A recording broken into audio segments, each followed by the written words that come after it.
Question आया था RRB NTPC CBT 2 graduate level जो कि 10 जुलाई को हुआ था।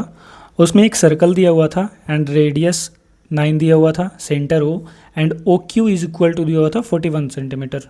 राइट, सेंटीमीटर था क्या था पता नहीं, यूनिट मैंने मान लिया है। ओके, तो इसका अगर हम पी क्यू निकालें तो 40 सेंटीमीटर आएगा और इसका पूछा क्या था, perimeter of triangle P Q R. तो इस हिसाब से सबसे पहले हमें निकालना पड़ेगा एक्स। तो x का वैल्यू पाइथागोरस से निकालेंगे तो कहीं ना कहीं जाके 81/41 आएगा। उसके बाद हम लोग को निकालना पड़ेगा pm। तो pm का वैल्यू जाके आता है 360/41। इसका अप्रॉक्सीमेट वैल्यू आएगा 8.78। और अगर हम pr निकालें तो इसका वैल्यू आएगा 17.56।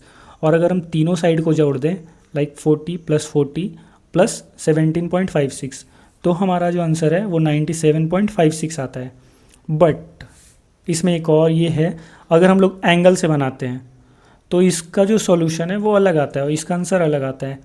यहाँ पे एंगल 60 डिग्री दिया हुआ था, इसका सामने वाला अपोजिट एंगल होगा 120 डिग्री।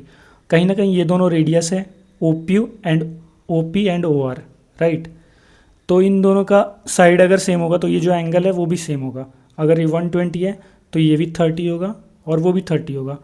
और यहाँ पे जो बचेगा 90 डिग्री में से वो बचेगा 60 डिग्री 60 डिग्री। अगर हम इस हिसाब से करें तो इस हिसाब से जो हमारा सॉल्यूशन है वो यहाँ पे होगा 40 सेंटीमीटर। तो कहीं ना कहीं इक्विलेटरल ट्रायंगल बन रहा है। राइट, तो इसका सॉल्यूशन देखिए तो इस हिसाब से 120 यूनिट हमारा आंसर आ रहा है।